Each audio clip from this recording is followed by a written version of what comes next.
Barbados Prime Minister ban out Andrew Holness off Jamaica. The world has been unprepared. Financial crisis that started in 2008, which then triggered fiscal crises across many of the world's countries. And if that was not enough, a social crisis characterized by rising inequality, with the consequences thereto, be it substance abuse, mental health challenges, homelessness, or human trafficking. Then there was a global pandemic, lasting 2 to 3 years and taking the lives of millions of people. And for those surviving, they had restricted movement and restricted choices. All of this, my friends, has been exacerbated by the spreading of fake news. This distorts reality and threatens the stability of our societies, creating a platform for hate to thrive and prejudice to rise. But deeper than all of these crises is a bigger, more insidious crisis that is undermining our domestic and global institutions that have promoted order, peace, and prosperity. It is, my friends, the crisis of truth. Excellencies, when we lose shared truth, our communities, our countries, our global society loses their center of gravity. At first, the damage may seem quiet. Words bend and facts drift in the service of political point scoring. But slowly, over time, we descend into political tribalism. We develop alternative realities and we are unable to understand each other and communicate with each other because we lack a center. Then we grow suspicious of each other.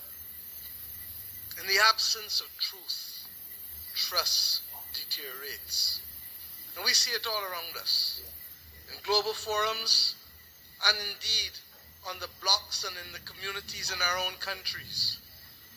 Trust between neighbors, trust between the governed and the governing, trust in our instructions, trust in our social order, trust in our health systems, trust in our global rules, governance structures. It all seems, in the words of Chinua Achebe, to be falling apart. When we lack truth and we lack trust, law becomes theater, news becomes spectacle, and science becomes just another opinion. As I've had cause to say in this great hall on a few times, our world today worryingly resembles the world of 100 years ago. And this has become even more evident with the closing of our borders to both goods and to people.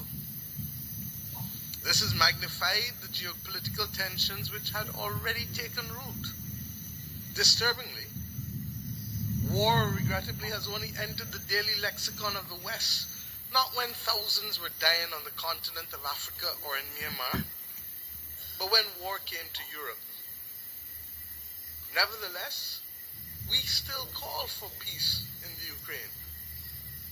Only yesterday, a leading British newspaper reminded us that for 500 days, 260,000 people, virtually the population of my country, 260,000 people have been trapped in the Sudanese city of El Fasher.